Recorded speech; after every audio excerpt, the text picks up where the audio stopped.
Good morning, good afternoon, good evening, wherever you are. I'm Peter Schwartz with Salesforce.com, and these are the Salesforce conversations on ideas that are shaping the future. My guest today is Kevin Kelly, one of the founders of Wired Magazine, one of the longtime denizens of the internet, and we're going to be talking about the future of cool tools. Hi, it's really my honor to be here at Salesforce Live, and I hope to talk about not only cool tools, but the future of technology. And with me also in the studio is Marissa Cranis, and she'll be taking your questions. Marissa, tell us how they can reach you. Thanks so much, Peter. So if you have any questions for Kevin or Peter during this conversation, please use hashtag SalesforceLive in Twitter, or just post your questions on the social stream on the side of the page. We'll be getting to these questions throughout the episode, and we really hope to engage with you guys. Thanks, Marissa. So, it's really a pleasure for me to have Kevin with us today. You know, Kevin's an old friend. We've been collaborators for almost 30 years, and Kevin is really one of the seminal figures in the evolution of technology over the last 30, 40 years. We want to cover three things today. The first is his new book, Cool Tools, which is really cool, and we're going to talk about that. Second, we're going to talk a bit about history, how we got to where we are today. And then finally, we're going to talk about the future. Kevin's just starting a new book on the future of technology. We want to get some early insight into where all that's going. So, first of all, Cool Tools. So, Kevin, tell us a bit about the origins of this book, what you're trying to accomplish with the book. First of all, show us this 5.5-pound book. Yeah, this is a very large, oversized book that's printed on paper. It's not an e-book. It's lots of ink, lots of atoms here. It's very heavy. It's huge. It's kind of like almost the size of a small bath towel when you open it up. And it is full of reviews of recommended tools that will allow an individual to do things that they didn't know they could do.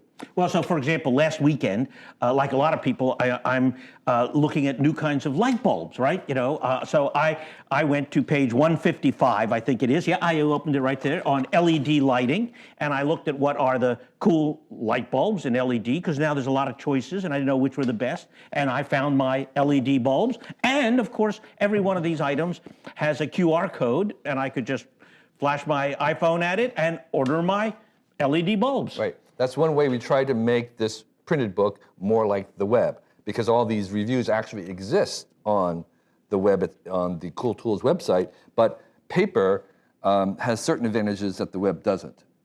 So, you know, what are some of your favorite things in here that, you know, from your own personal experience? I know, for example, you're a serious bike trekker. Yes. Well, there are the ultimate bike bags. There are lights that are used for night that are run on batteries. And there are the kind of tools that we recommend for long distance travel, like a set of maps that you can use for biking across the US on trails where every single little mile is profiled in elevation, and it gives you the grocery stops. All these reviews are written by users who have used this thing, tried it out, and are recommending, saying that I've used every possible hammer, and this is the best hammer. So it's a user-generated publication, and it's, in the spirit of its ancestor, something that is written from the bottom up. Yeah, my wife's a serious gardener, Kathleen. Right. You know Kathleen, you've seen our garden, and you know she's really passionate about her garden tools. Well, there's a fabulous section on garden tools in here. So, you know, a lot of these things are fairly mundane. We're talking about bicycles, light bulbs, the ladders. You know, I just got a ladder out of your tool. Right. What are some of the more esoteric kinds of things in here? Well, there is actually something called a grip hoist, and it's a device that works like a winch or come-along, where it allows you to pull something many, many tons. But this one actually is very hard to find. It has a lever system that kind of like grabs, like little hands that grab it, so you're able to not ratchet it in clicks, but actually move something several tons with your own arm power to the precision of several millimeters. And that is used for erecting towers, putting up solar panels, and it's a device that will allow you to move many tons with your own arm power to the precision of millimeters. Whoa. That's called a grip hoist. That is very cool. Not well known, but that is the kind of the thing that's recommended here. Now, well, we should actually say, how do people get a copy of this? This is available on Amazon and a few bookstores, but this is a self-published book. It's been printed in Hong Kong because it can't be printed in the US anymore. Really? Why is that? I went to every U.S. printer and they said, we're sorry to tell you, but we can no longer print this size color in the U.S. Whoa, You have to go to China.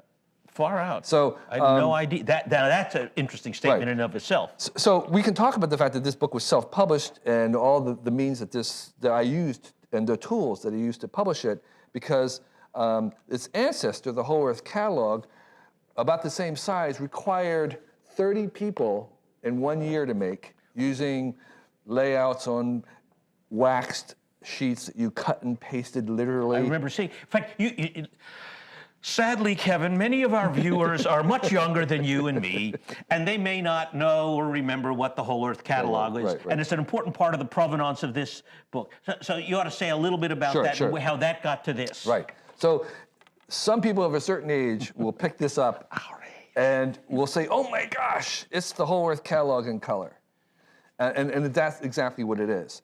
The Whole Earth Catalog was a publication from the 1960s and 70s that was by our friend Stuart Brand, who had the idea that he was going to offer the best tools that would enable individuals to do things, and he would point to them in a catalog. So the catalog didn't really sell them, although they started off trying to. It ended up just pointing to where you could get the best device for growing your own food at home or for building your own home. How would you even make your own house? How would you design a studio? What tools would you use? And it was called, subtitle was Access to Tools. Access to Tools. And so when this was originating, there was no internet.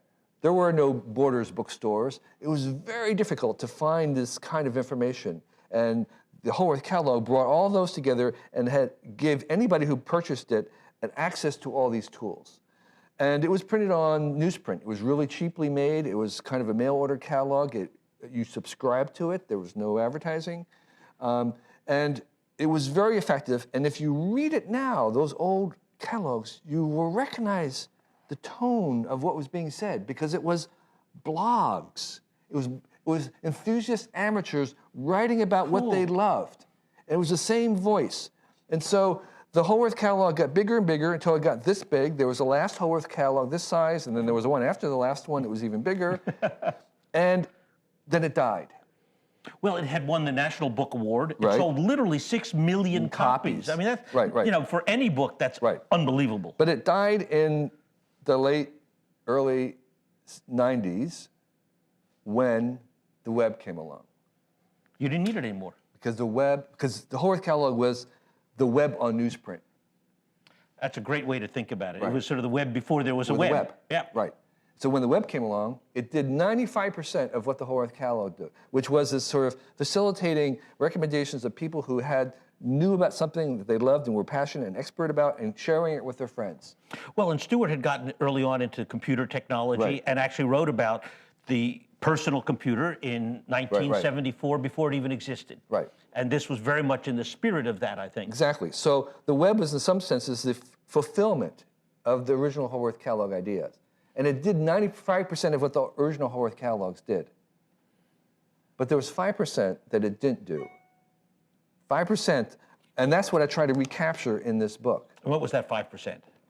Well, the Whole Earth Catalogs were black and white and printed, and I would spend many evenings sitting in my studio looking at the old Whole Earth Catalogs, paging through it, and there was something that still worked. Even though all the information was kind of out of date, there was still something happening, and here's what it was. It had to do with this very large screen, very large format, and you have all these little items all together on one page, and your brain is unconsciously making associations between these bits. And it's kind of like radio, where you're having to participate in those. You have to imagine. And you don't even know that you're doing it. Sure. You're filling in the pictures, so to speak, with your own mind. And so there's a buzz that comes from opening up this and having your unconscious mind make these associations and start to make links between them that you don't get when you have a little tiny screen. And so that pattern recognition. That pattern recognition, that sense of openness. And so this is a book that is filled with 1,500 different tools and stuff. Not very many gadgets. I kind of ignored electronic stuff because it goes out of date. These are things that are going to be around. I am not trying to get anybody to purchase stuff. We already purchased enough stuff already. I want people to realize that these are possibilities. Each of these tools is a possibility that opens up new options for you, that gives you new ideas. That's a metaphor. And so the whole purpose of this is to alert young people, young adults, people who maybe have been to school and didn't learn very much about the existence of things that they didn't know about that can open up new possibilities. And that's what this really is. It's access to tools, but more importantly, it's access to possibilities. I love that idea. That's this is a generative technology. Exactly. This leads to more. This isn't closing things down, it's opening things up. Right. And so one of the tools in here is a tool by our mutual friend, Bill Gibson, the science fiction writer. And it's a little hand tool that makes smaller holes bigger. And I think that's almost like a metaphor. I mean, tools are like metaphors. That's a profound idea of making little holes bigger holes. And so so each of these tools, in some senses, is a metaphor, is a leverage for ideas. And you probably don't need the tools for brewing beer right now, but someday you might. But even thinking about the idea of brewing and fermentation, and knowing that these tools are here, or distillation, can open up possibilities for anybody later on. For me, it's just a lot of fun poking through it a lot, and you're right. It's possible. Every time I kind of open up at random a page, I begin to think about, so where does this lead me? Right. I got, as you know, I bought a whole case of these and gave them to all my friends. This is, I have many nerds as friends, myself included. I gave one to Mark Benioff, our CEO, last week over at his house, and we had a whole bunch of nerds there, and everybody was poring over it, of course, and all excited. So it was nerd heaven. Right. And this is it, Marissa. Let's go over to you for a moment. Do you have any questions coming in for Kevin? I know your father, Guy, is already on board. Yeah, he absolutely is. And one of the questions you did already sort of cover in terms of the whole Earth. So he wants to know, you're now kind of considered a techno-utopian. While your early venture, the whole Earth, was much more down to the land. What really changed in you? What have you seen? Great question. That's a good question. It's a really great question. So, the Whole Earth Catalog came out of the hippie kind of movement, and it was very the hippie movement itself was very anti-technology in general. There was the big organizations, the steamrollers, the big chemical factories, and there was a kind of anti-technology stance. And I actually had that myself. I was really anti-technology in that sense. What changed it was my experience of the very beginnings and prototypes of online communities, electronic online bulletin boards, the well that the Whole Earth was involved in. And I found that electronically on these communities, there was something organic about it. There was something almost like Amish barn raising, that the big technologies, which I thought was very inhumane, could actually be very humane and very civilized and very organic in a certain sense. And once I had that exposure, and then the internet itself started to infect all other technologies and make it sort of more organic in that sense, it began a change of mind and looking at technology in a different way. So I saw technology no longer as so mechanical, and I saw it more in a kind of organic or biological way. And I think the turning point for me was when the whole Earth moved to the online world and we were exposed to a different side of technology. And of course, that different side of technology has infiltrated the rest of the technological world.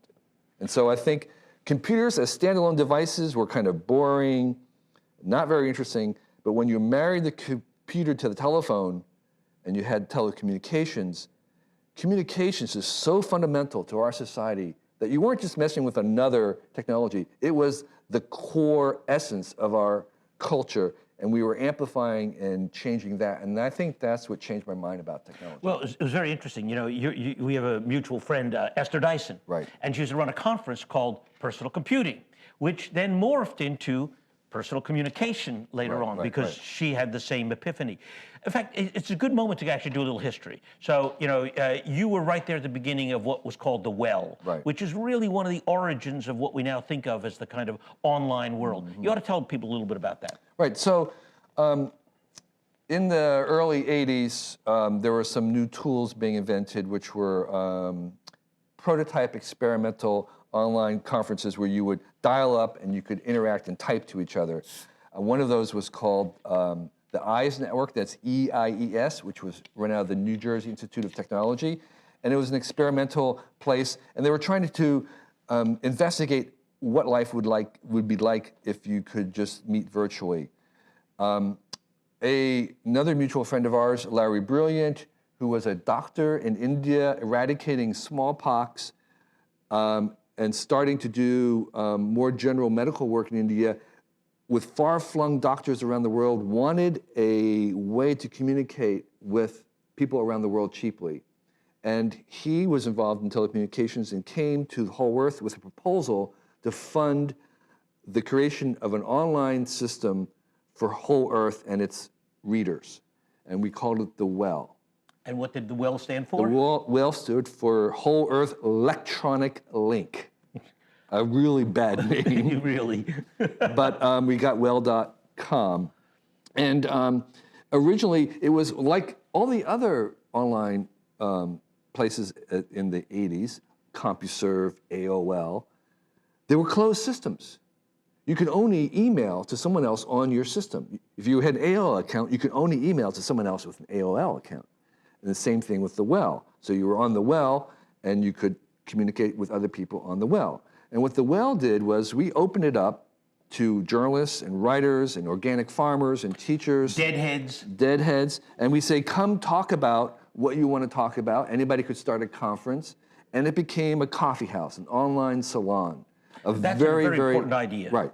Very, very strong sense. And on that, in these communities, I noticed that, in fact, it wasn't like there were artificial communities. They were virtual, but they were real communities with real relationships. And of course, one of the most immediate things that happened when people were meeting online was that they demanded to meet face-to-face.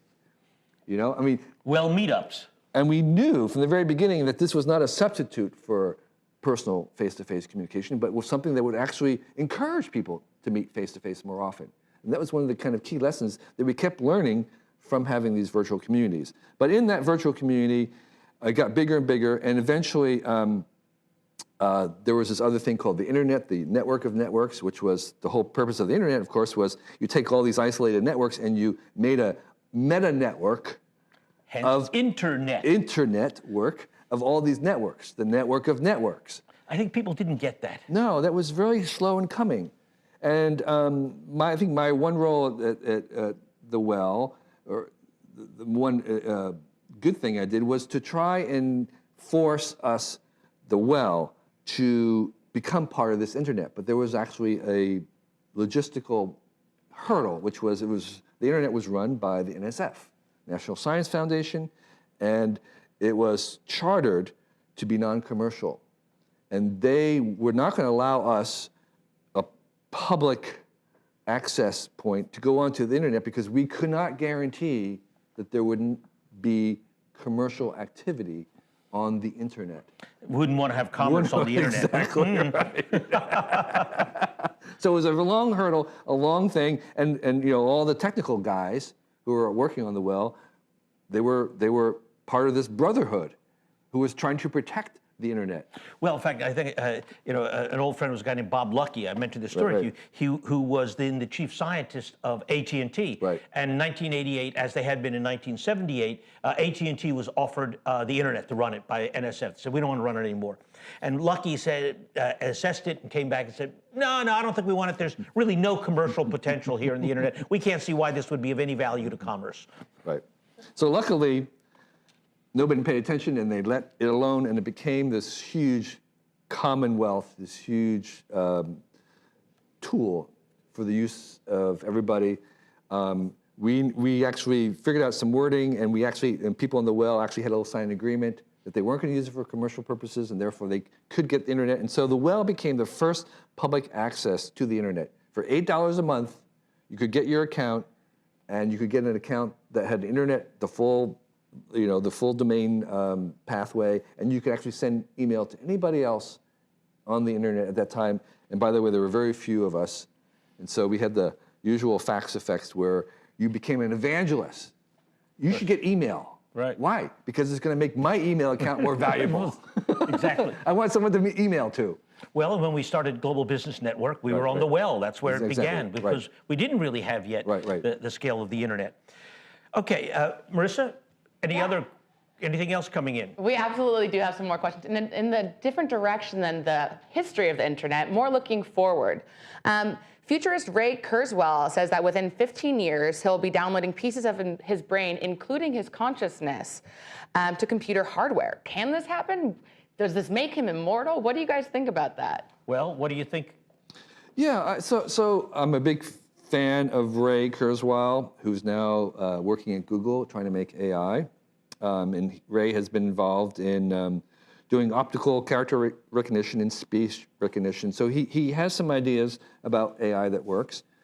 I'm a little dubious of the notion of downloading my consciousness into a machine. And I firmly believe that we're actually very close to having some real progress on AI. We've seen in the recent couple of years things like Siri and others showing that, in fact, Watson, we can actually have intelligence. Whether it's human-like is another question, and that's what I get kind of hung up on. Here's the whole premise of downloading your consciousness into a computer is something called the Turing Church hypothesis, which says that any kind of universal computation is universal. That given enough tape, enough storage and room and time, any computation can emulate any other computation. And therefore, the computation that we do in my brain can be emulated in a computer. Well, the Church-Turing hypothesis is true, but the crucial thing is infinite time and infinite storage. And no real computer has either of those. And so, who's Church? Church. George Church? No, not George Church. I don't remember his, Alfonso Church, maybe. Alfonso Church and Alan Turing, two English guys who wrote the foundations of computing papers. And the problem is that every computer has real limits in its storage and time. And that means that the kind of intelligence and the kind of consciousness, which is not binary, it's not like you have consciousness or you don't. There are infinite number of varieties of intellect and intelligence and all kinds of varieties and continuums of consciousness. But the kind of consciousness and intelligence you'll get will depend on the substrate. It will make a difference. So we will make AIs and we will make consciousness, but when they run on silicon, it will have a different character than the stuff that's in tissue. The only way you're going to get kind of a human-like consciousness or intelligence is to run on human-like tissue. And that's so easy to do with a natural system that when we download or when we move into a consciousness on silicon, it will be powerful in different ways. But it won't be human. But it won't be human-like. It'll be slightly different. So whether that's me, if I move to that, will that be me? That's going to be a semantic philosophical question. But I think in the most cases, the reason why we want to make artificial minds is not to make a human-like mind. We want to make one that's different. New. Yeah, exactly. Because we want to think differently. Think differently is the whole purpose of the new economy, is you want to think different. And that's where the value comes. And so we're going to make machines who do things differently than humans. Because there are going to be problems that we have in the world that can't be solved just by human intelligence. We want other kinds of intelligences. That's what we do the AI for. Well, look, just where we're starting right now, and this goes back to actually the question you asked earlier, Marissa, about, what changed your mind.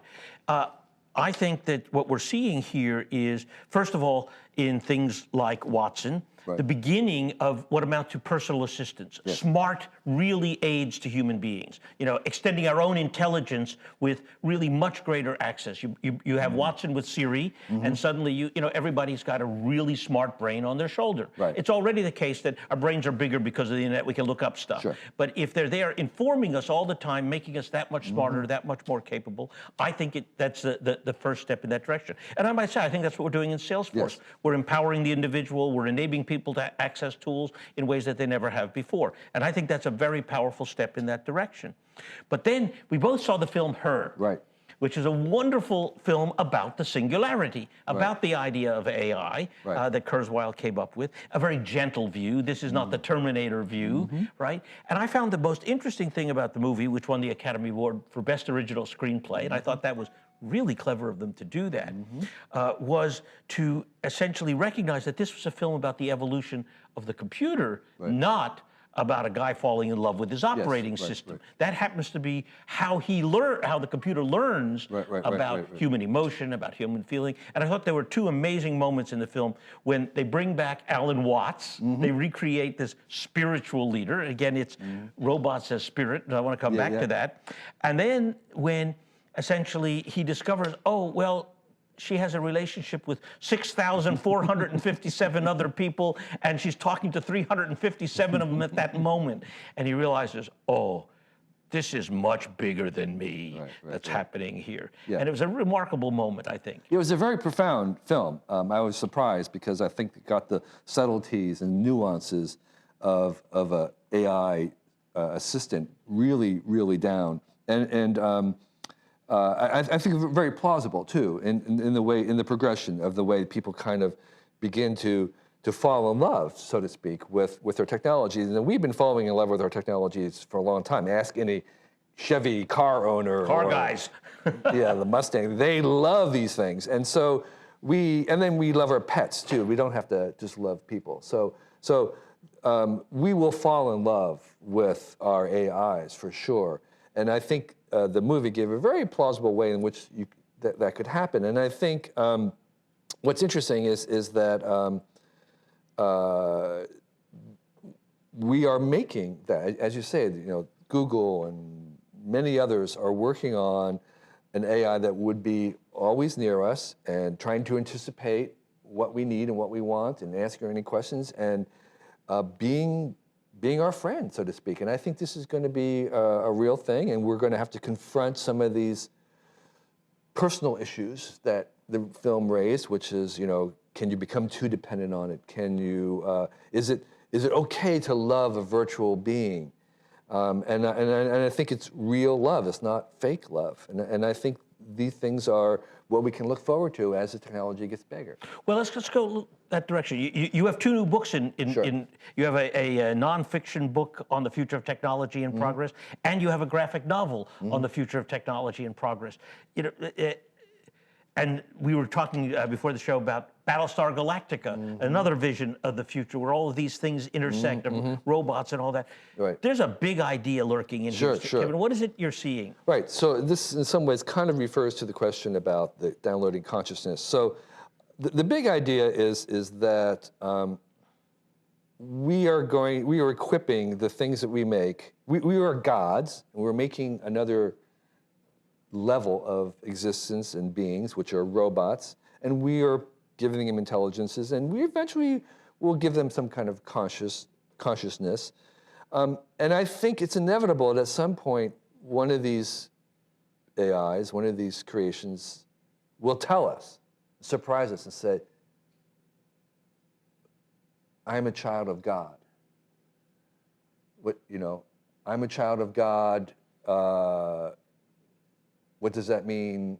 Are you a child of God? And just like in the Battlestar Galactica, where the Cylons become more spiritual even than they're humans, it's very possible that we can actually have AIs or artificial constructs who are more religious than we are. Are they going to believe in Ray Kurzweil? So my graphic novel explores some of those ideas about robots and AI beings who are convinced that they have a contact with God, and how do we know? They don't, you know? And so confronting this issue, I think, is going to be one of the biggest disruptions in religions of the world. So the religions of the world have not really been tested to the extent they're going to have to be tested when we meet an alien intelligence. And it's not from space. it's not from space. Who knows if we'll ever meet an alien intelligence in space, cosmos notwithstanding. For certain, we're going to meet an alien on this planet, an alien intelligence that we make ourselves. That is given. That is an important prediction you just heard. Let's see what that really means, because it has been a big uncertainty. Are we ever going to meet alien species, right? Are there any in our neighborhood? But Kevin has just given you the insight as to what is for sure going to happen. Say a bit more about that. And your book is also crowdsourced, as I recall, the graphic novel. It was a Kickstarter. Kickstarter, yeah. I invested in it. It's called The Silver Cord, and it investigates angels and robots and how these two realms meet. So basically, you have angels trying to ensole robots. Okay? And that's the fictional aspect of it. But the non-fictional aspect of the premise of the major religions of the world being completely disrupted by contact with ET is for sure, because you have all these questions about, well, do the principles that govern this relationship with God, are they for this planet, or are they for all the galaxy? Well, as far as I know, in fact, the Catholic Church is the only church that actually has a plan for what to do when the aliens land, right? Exactly, they have the answers on what to say to the faithful when the aliens show up. But most religions don't, and they're going to be really flummoxed and set back and really confused by this. And as you know, we have no evidence, no real hard evidence of what seems to be a logical conclusion, which is we're not alone. But we do know for certain that we're going to make artificial beings. And so when they do have consciousness and do have spiritual feelings, this is going to be just as disruptive to religions. And I suspect that there may be some religious work to prohibit making robots spiritual for this very reason. And there will certainly be denials that they are, if they claim to be. Yeah. And so how can machines love God? Exactly, right. Or how could and so I think just as we have climate deniers, we're going to have AI deniers. Of course. This isn't real. This isn't real. This is real. Yeah. This is all, you can't believe it. They say they're conscious, but they're not really. It's faked somehow. Or it's, yeah, right, exactly. So there's going to be AI deniers, just like there's climate deniers. Interesting, interesting. Back to you, Marissa. Awesome. So we have Jeff that has a quick question. He's a fan of the book, and he's noticed that there's a bunch of websites in here as well. You have Airbnb, hostels.com. Where else do you spend your time on the internet? Yeah, so I try to actually limit the amount of time I spend in front of a screen. I hang out to some kind of news sites that I read kind of on a basis. And one of my favorite ones, which I recommend in this book, is called Pop URLs. And what it is a single screen dashboard to all the popular blogs where you get the headlines on one screen. That sounds cool. It's really, really great. It's the first place I go to in the morning, and I get scrolling down, I can look at the top trending headlines on all the blogs, from Huffington Post to Boing Boing to the New York Times to AOL, whatever it is, it's all there on one sheet. So it's a big aggregator. It's the meta aggregator of all the other aggregators. Well, that's actually the power of the web, is to be able to do precisely that, is to see so many sources simultaneously. Right. And so that does a lot for me in terms of really kind of quenching my thirst for what's new right now. And you want to be kind of, what's the pulse? What's everybody else seeing? That gives me the view of what everyone else is looking at. And from there, I have some specialty things that I track. But it is true that most sites have, anything that exists, there's a website for it at the same time. So I think that some of the ones that, I'm not a big app person because I don't use my phone as a computer that much. I'm a little slow in that department. But I only recently got a smartphone. And so when I leave the house, I like to leave and not be tethered. And I'm a little bit Amish in that sense. Well, you look a little bit Amish. Right, Kevin. I'm Amish in the sense that I don't have TV. Our kids grew up without TV. We still don't have TV. So but we were one of the first people to have DSL and internet and Right. Netflix. So it's a different kind of. You already lived in the new world. Exactly. You've abandoned the old world already. Right, exactly. Okay. I want to go back now to the future of technology. So we talked a bit about AI. Where else do you see the big changes coming in technology? Well, there's a progression of the location of computers. You're old enough to remember the very first mainframes, which would have filled the studio with one my computer. first machine was an IBM System 360. Exactly It was a right. lot bigger than this studio. Then we had mini computers, maybe the size of refrigerators. And then we had desktop computers, and then we had laptops, and then they moved into our pockets, and then they're going to be on our skin. We're going to wear them. So the whole this migration to more and more intimacy with our computers, and of course eventually they'll go inside under our skin, in implants. Say more about that. Well, that progression is just moving them closer and closer to us. Now they're going to be against us, and then they'll be inside of us at some point. And what are they going to do inside us? Well, they'll do what, let's talk about what they do right now against our skin, which is wearables, which is not just that we have the glasses that you can see into, but say you have a vest that's a smart vest, it will do several things. One is it can, of course, detect your posture, biofeedback, give you better posture. It do all the kinds of things that the Fitbit and others do in terms of tracking your activities and helping you to become more healthy. But also, it can rewire your senses. We have a mutual friend, David Eagleman, who worked on a vest that would vibrate, give feedback, vibrate like your piezoelectric vibrate on your phone at different points, and he could remap that so that someone who was blind could see through their skin. Right? They take a camera, put it on the output onto the vest that would vibrate, and very quickly the brain rewires and enables that blind person to actually see by feeling it in their skin. So that's an example of how we take computation and keep moving it to its right here. Of course, we are doing the same thing with Google in our brain. We're taking all the facilities of a global memory and we're moving it closer until it comes right here and we're kind of wearing it. And then we'll put it inside us and we'll always have it on. And I think some people will say that makes us dumber, which it is. If you don't have it, you're dumber. Right.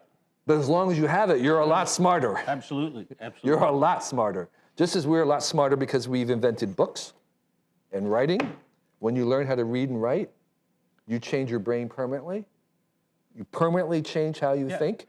But that change, as long as you can keep reading, makes you smarter. No, I have to say, Kevin, Kevin was one of the founders of Wired magazine. I was there too. We were mutual friends. Louis Rossetto and Jane Metcalf started it around 1994, I think it was. And actually, I got turned on to them because Kevin reviewed their earlier publication, and I wrote about that based on Kevin's review. Yep. Wired was one of the first magazines to move to an electronic format and to use it very creatively. Our friend Chris Anderson, it really was a big breakthrough when the iPad came along. In fact, they demoed the iPad, Steve Jobs, with the New York Times and Wired.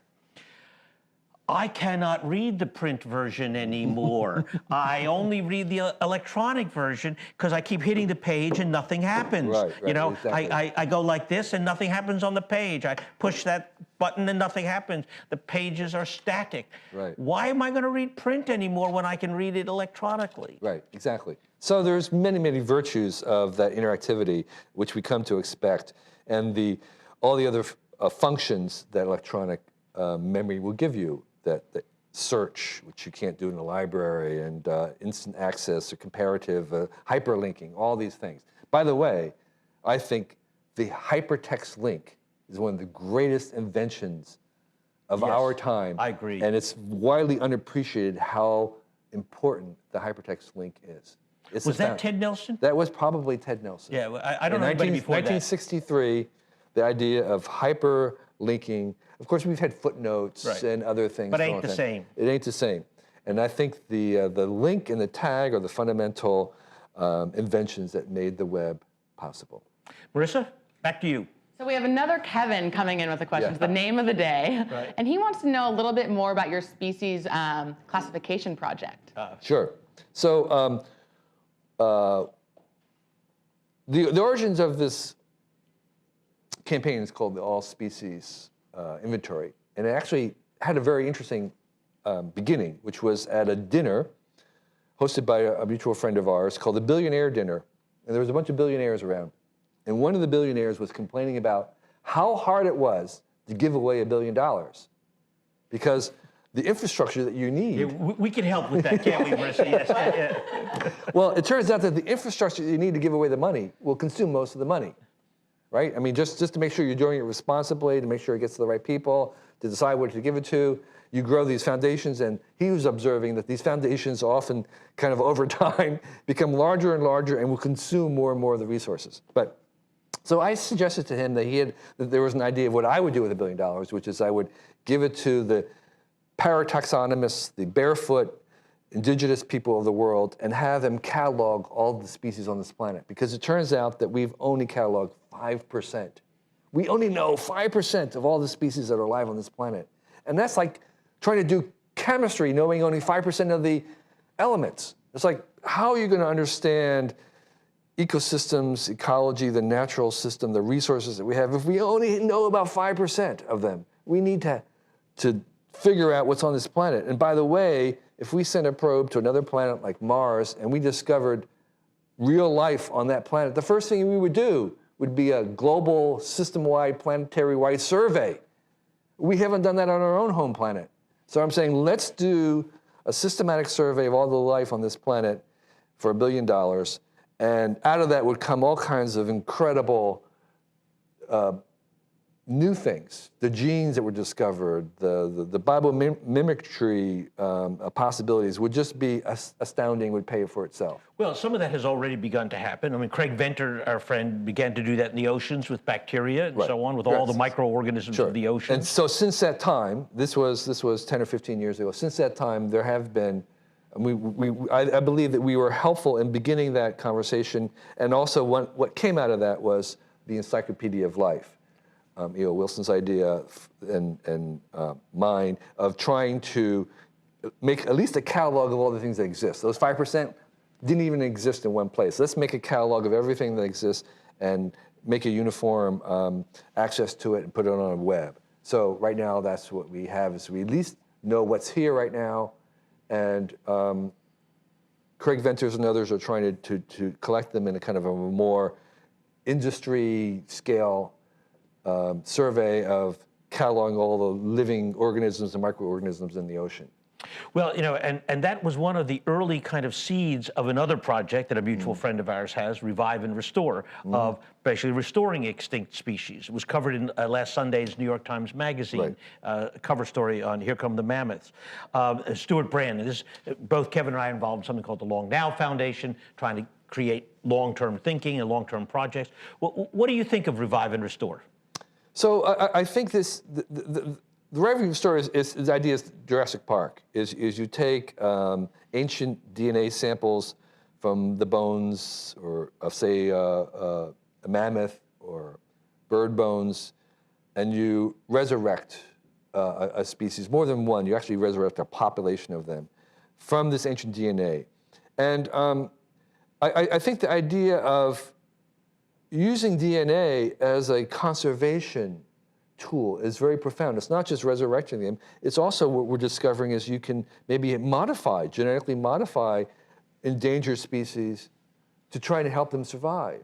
It's a whole suite of tools, which is saying we can actually help species and retain species and help the environment by using their genes. And so rather than genetic engineering be the kind of the enemy of conservation, it's actually a friend. And we can help the species on this planet by using their genes and manipulating their genes. And I think it's particularly important. There's a new book out called The Sixth Great Extinction, about how human activity is actually leading to a huge extinction. This gives us another tool, I think, to wrestle with that. Right.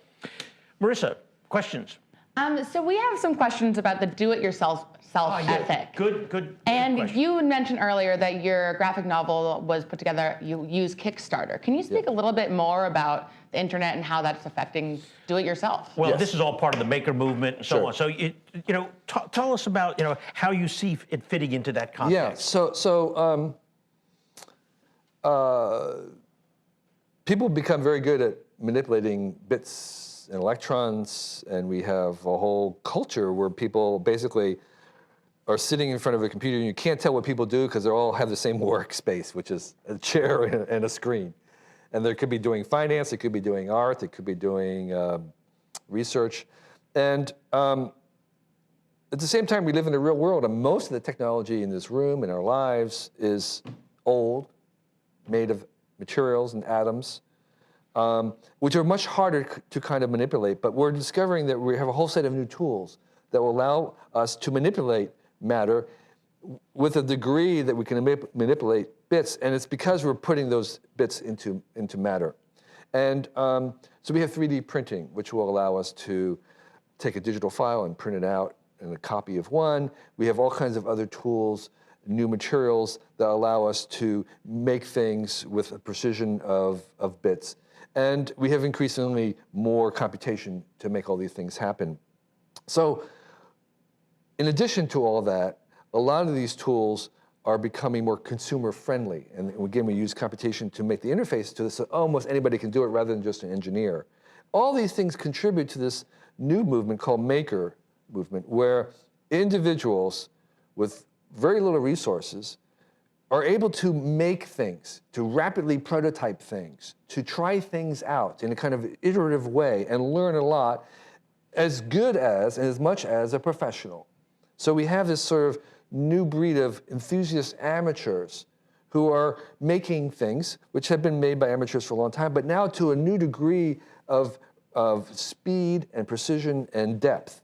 And these tools, which I cover in this book, Cool Tools, are kind of returning people's attention to the idea of hacking solid stuff, of making things, and finding the joy in that making. And the challenges are a little higher than just moving bits around, but that's also part of the joy. It's a little bit higher too. So the kinds of things that we're seeing is, besides 3D printing, which by the way can happen in not just plastics, but also tissues, bleeding over into the biotechnology territory. We see things, new computer-controlled milling machines and cutting machines. We can see tools that allow us to nano-scale assemble things. All these new maker tools brought to the level of schools and people in their basement, in their garage, and startups, is fueling a renaissance in how we make things and how we might even manufacture things. And add to that robotics, which can take the place of a lot of people in a factory, and you now have the possibility of manufacturing things in America, rather than at the lowest cost outsource destination, whether it's China or Vietnam or Bangladesh or whatever it is. So there's a possibility of maybe even changing the whole equation of the global economy from these new tools that allow you to manipulate matter. Well, in fact, we're in the same building with Autodesk, right? And Autodesk now has a facility, I think it's Pure 99, right, which is essentially an open collection of tools and design tools and physical making tools, and that anybody can go in and right, make stuff with. You can learn welding there. You can do all kinds of neat stuff. And I think there's something really, really big going on here, Kevin, in the sense that, before the 19th century, very few of us had jobs. We were farmers or craftsmen, or we made stuff, right? If you were a farmer, you made most of your things, right? You built your house. There weren't plumbers. You made your plumbing if you had any. And then along came the factory, the office, the giant institution. We all had jobs.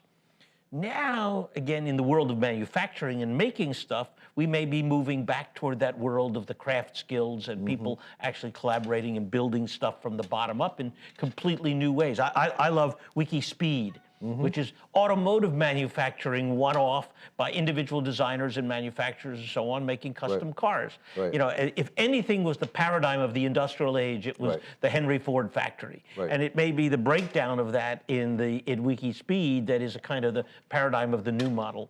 So there is, I think, a fundamental structural change going on in the economy here that I think this is an early signal for. Yeah, exactly. And I think that it's happening through cool tools like catalogs, where people are becoming aware that these tools allow them to do something which they never imagined that they could do. Oh, you mean I can actually design and make a little coffee cup or repair part for my sewing machine which broke? I can do that myself? Really? So that kind of awareness that you, just as we can make a Photoshop thing and change reality with bits and pixels, we can actually do the same thing with bits of matter. That's a very, very powerful lesson for people to learn. And I think as more schools and individuals begin to do this, it will reshape how we make things. And moving them out of these big industrial age factories is just one part of it. The second part of it is the fact that you can also outsource the financing of it. Yeah. Right?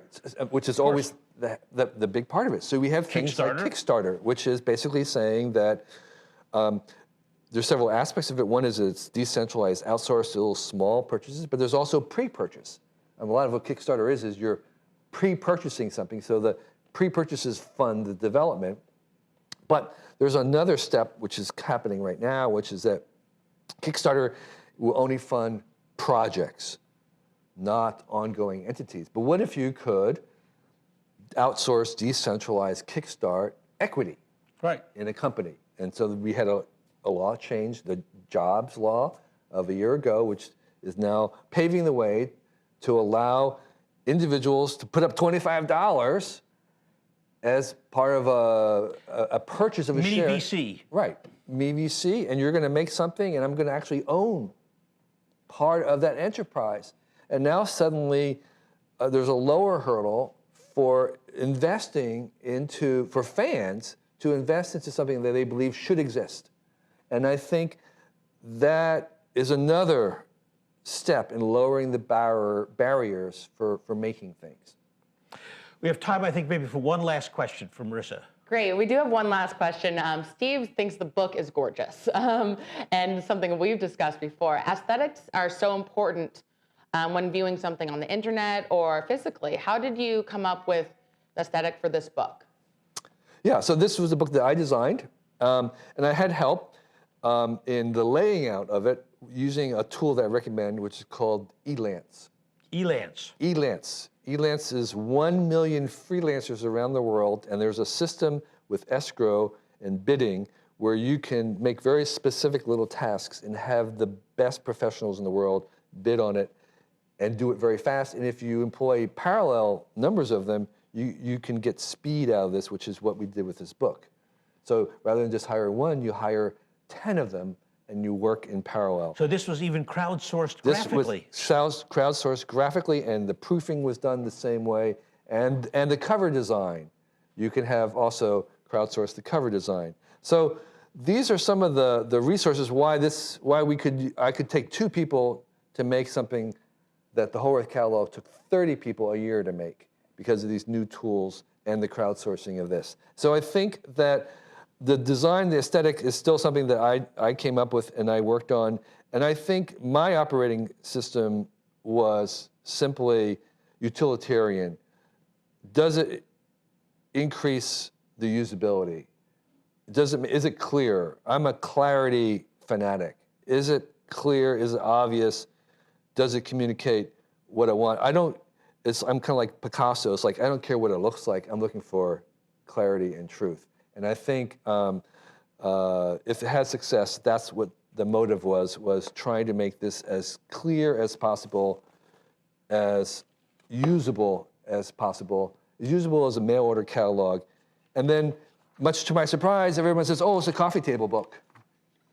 Well, it's sitting on Mark Benioff's coffee table. There's no question. Right. You know. And it was supposed to be utilitarian, and that's how it goes. So You know, I think it's time to wrap up here, but you have two things coming. You have Cool Tools out now. Yeah. You have a graphic novel. What's it called? The Silver Cord. The Silver Cord. How can people get access to it? Later this summer, it'll be, right now, only Kickstarter funders will get a copy, but then it'll go on Amazon, and it'll be available this summer, late this summer. And you've just sold a new book on the future That's of right. technology. What's that going to be called? It's called Technium Rising, and it'll be Viking Penguin. And the premise of this book is that we should embrace all the benefits that are coming right now because of new technology. We can talk about the internet. You know, the internet is, well, we actually have the anniversary of today, right? The 25th anniversary of the internet. Okay, so it's 25 years old. Nothing has happened on the internet yet. The internet has really not even happened yet. It's just beginning. We're at the beginning of the beginning. So all the important things in the next 20 years have not been invented yet. So we're looking at this tremendous opportunity coming forward to us. And I think we should embrace these things and work with them. So just as it took the studios and the publishers and the music labels 25 years to accept the fact that copies are promiscuous. You cannot protect something. You have to let the copies flow. What the internet wants to do is copy things. You can't sell copies. It took them 25 years to kind of come around, and they finally admit that. With Getty, just recently, finally offering, yeah, the pictures are free. We know they were free. Why did it take you so long? Anyway, just as it took them 25 years to accept that and embrace that and try to work with it, we have other things about the internet. The internet wants to track. It's going to track. We can't stop it from tracking. It will track us more and more. We will self-track. The government will track. Companies will track. We're all going to track each other. We have to work and figure out how to make that tracking work for us. We cannot stop the tracking. We need to embrace the changes that are coming. We have to listen to what technology wants and then work with it to make these things work for our benefit. Thank you, Kevin. Yes. Thank you for joining us. I think you will agree that Kevin Kelly is one of the most profound, original, provocative, and insightful thinkers about today's technology and tomorrow. Thank you, Kevin Kelly. It was a real privilege to be here, Peter. Thanks to Salesforce for having me.